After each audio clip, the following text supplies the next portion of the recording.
بسم الله الرحمن الرحيم الحمد لله رب العالمين والصلاة والسلام على أشرف الأنبياء والمرسلين نبينا محمد وعلى آله وأصحابه أجمعين أما بعد فأعوذ بالله من الشيطان الرجيم بسم الله الرحمن الرحيم قد أفلح من زكاها وقد خاب من دساها كذبت ثمود بطغواها إذ انبعث أشقاها فقال لهم رسول الله ناقة الله وسقياها فكذبوه فعقروها فدمدم عليهم ربهم بذنبهم فسواها ولا يخاف عقباها. These are the last few verses of Surah Ash-Shams.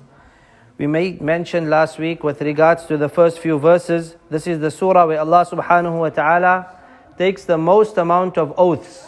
In one place in the Quran, there are certain places Allah takes one qasam, two qasams, three qasams, four qasams, five qasams. But here Allah subhanahu wa ta'ala, the bare minimum, if we take the beginning of every ayah, we will get 7 qasams that Allah subhanahu wa ta'ala has taken in one place in the Quran. And the objective of taking these qasams by the things around us that we can see, great and huge, large creations of Allah subhanahu wa ta'ala.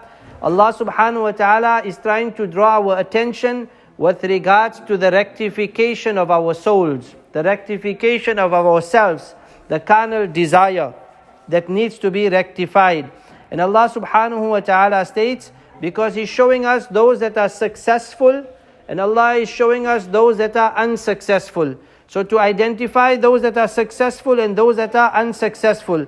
And it got to do with a person's inner self, his carnal desire, and controlling his inside, making it go towards Allah subhanahu wa ta'ala for him to be successful.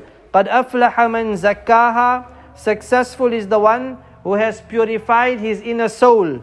وَقَدْ خَابَ مَنْ دَسَّاهَا. And destroyed is the one that has polluted his inner soul. Then Allah subhanahu wa ta'ala, from here to the end of the surah, it's amazing that Allah subhanahu wa ta'ala makes mention of a story that took place in the previous nations. This is Qawm Thamud. Allah subhanahu wa ta'ala with this nation sent a camel, the Naqatullah, the camel of Allah subhanahu wa ta'ala. Miraculously, Allah brought a pregnant she-camel out of a rock. He got the whole nation together, Salih alayhi salam. He pointed to the rock, and from the rock, no mother and no father, this camel was not given birth to by any animal. It came out directly from the rock. And when this camel was given, this camel used to drink a lot of water. So they were the animals of the town, they wanted to drink water. Allah subhanahu wa ta'ala allocated that one day will be the day for this camel. The Naqatullah will drink water from the well.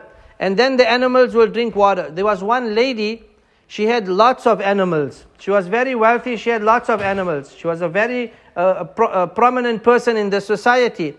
And she did not like this. So she wanted someone to go against the camel. The Mufassirin state, and they say that Allah subhanahu wa ta'ala, the Mufassirin state that Allah subhanahu wa ta'ala allocated one day for the camel and one day for the regular people. But she did not like it. And she said, I will give excess of zina to a person that wants to commit zina with me, who will go and perpetrate the crime of killing the Naqatullah. So there was one person who stood up, and the Mufassirin make mention that his name was Qudar bin Salif. This is the name that they have given. They've even given one other name of a person. Exactly who was the person, Allah knows best. But the Mufassirin have made mention by a person by the name like this, Qudar, who stood up and he went to go and kill the Naqatullah, the camel of Allah subhanahu wa ta'ala. And because of this, so this is rectifying the inner soul. Allah is giving a story in the Quran to teach us, when the soul is not rectified, what's the outcome? What happens? The perpetration of one person whose soul is not correct, the entire nation was destroyed because of one person's soul being incorrect. So Allah gives us the story. It's made mention in many other places in the Quran. Just a few verses have been made mention here, about 5 verses, where Allah is allocating to say that those people that do not rectify their soul, what's the outcome? كَذَّبَتْ ثَمُودُ بِطَغْوَاهَا. These were the people of Thamud. They belied and they went against the Prophet. بِطَغْوَاهَا, by them transgressing. Their transgression went to another limit. إِذِ انْبَعَثَ أَشْقَاهَا. So they sent forward a person from their tribe. And this is the person who we made mention, the Mufassirin state, his name was Qudar. Ashqaha, who was the most wretched from amongst the nation of the Thamud. فَقَالَ لَهُمْ رَسُولُ اللَّهِ. So the Nabi of Allah subhanahu wa ta'ala said to the people, نَاقَةَ اللَّهِ. Beware. Beware that you effect and attack and harm this camel of Allah subhanahu wa ta'ala. وَسُقْيَاهَا. And the time that this camel has to go for its drinking. The camel has a specific time, the camel would go and drink. فَكَذَّبُوهُ فَعَقَرُوهَا. They belied, they disbelieved in what the Prophet said. فَعَقَرُوهَا. They hamstrung the camel, they killed the camel. فَعَقَرُوهَا. They killed the camel of Allah subhanahu wa ta'ala. Allah says, فَدَمْدَمَ عَلَيْهِمْ رَبُّهُمْ. فَدَمْدَمَ. Imagine this word. If you just hear the word, even if you don't understand Arabic, if someone says damdama, it doesn't sound like a nice word that Allah did with the nation. It sounds like Allah really destroyed them. Even the Arabic sounding of this word is such. And they say damdama is a special word that is used where it is repeated the destruction of the nation in such a way that it destroys everyone in that nation. And they give some detailed explanation with regards to this word damdama, torturing or unleashing on a person or a nation again and again until that person is destroyed and crushed totally. This is the meaning of damdama. So Allah used this word for damdama alayhim rabbuhum bidhanbihim, because of their sin. Why nations were destroyed?